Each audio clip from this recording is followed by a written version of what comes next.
All right. Welcome everyone to Scareticulous. So Nintendo just dropped the Nintendo Switch 2. Finally, after months of waiting for this thing to drop, years even, speculation. Finally, it was dropped today, and there were a number of great features revealed, trailers, great games being shown. The new Mario Kart looks fantastic. The new Donkey Kong game that was revealed looks amazing. I'll probably talk about that stuff a little bit later, but the big thing that's being discussed now about the new console is the price. Now, the price of Nintendo's last console, the Nintendo Switch, I believe was 300 and what was it, 350, 350, I believe, right? At launch. Well, this new console is going to be $450 at launch, and you can also get a bundle with the new Mario Kart game, which will cost $499, which knocks basically about $30 off the price of the game. And that highlights another issue, that the pricing for the new games is also going to be, for Mario Kart World anyway, $80. This is rather insane, I would say. I mean, I've not really heard of a game costing $80 unless it was like a super special edition game. I don't even think like the competitors are charging that much for their games, like Sony, PlayStation, and Xbox, and like they're not even charging that much for games. I think their games are like what, 60, maybe $70. Nintendo's gaming, prices last generation were $60. It goes kind of with inflation, I guess, for the last 20 years. They used to cost like, $50 back in like the early 2000s. Now it's 60. It's like it makes sense. Well, now we're headed to a different generation, where games apparently are going to cost $80, or I guess maybe the bigger ones are cost $80. I don't really know.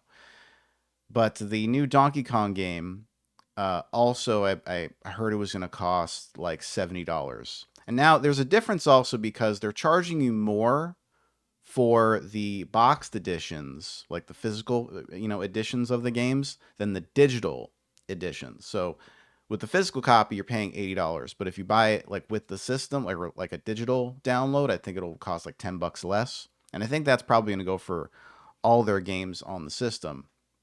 But so far, I'm not happy with this development. I think this is kind of an unnecessary uh, price hike. I don't really understand. I mean, I'm sure the Mario Kart World is going to be a fantastic game.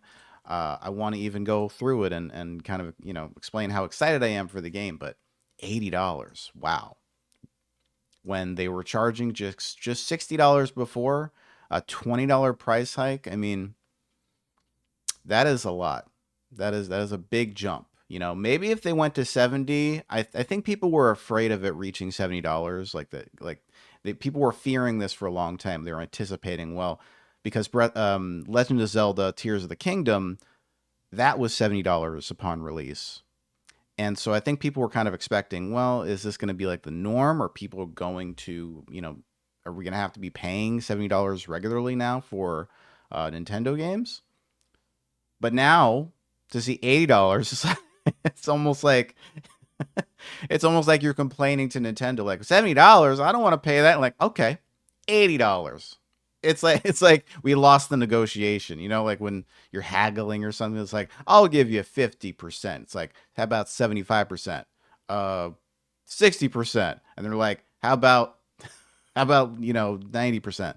Anyway, it's just not a pleasant thing to see, honestly. I don't know. What do you guys think about this news that not only is the Nintendo Switch going to be costing $450, but games, it seems like they're setting the precedent that they're going to be costing at least $70 and maybe even $80 regularly for their, you know, big huge releases, right? Like I can see all their future like large games being released like costing like $80. And I mean, honestly, I don't buy that many games. But so for me, you know, this would be like just a like I would have to be very conservative with the amount of games that I'm buying because like one game is like $80. It's almost $100, and that's not even counting tax, right? Because that's just like the price of the actual thing. That's not even including like the tax and the um, and the all the other little charges here and there. So we're probably looking at about around $90 for one game. I mean, you might be able to buy like one game a year, maybe two before you're like breaking the bank. And inflation's already on the rise. I don't see people getting richer. This is not a great development. Are you guys happy with this? Let me know. I don't think anyone is going to be happy with this, but I mean, if that's what Nintendo's going to charge, they must be very confident that they're going to make their money. I mean, listen, I'm going to buy the bundle because at least it'll knock some money off of the price. Um, but as for like the rest of their games, like if they're going to be charged $80, I'll have to seriously consider like how much I really want that game. Anyway, I will talk to you guys soon. Please hit the thumbs up and see you later.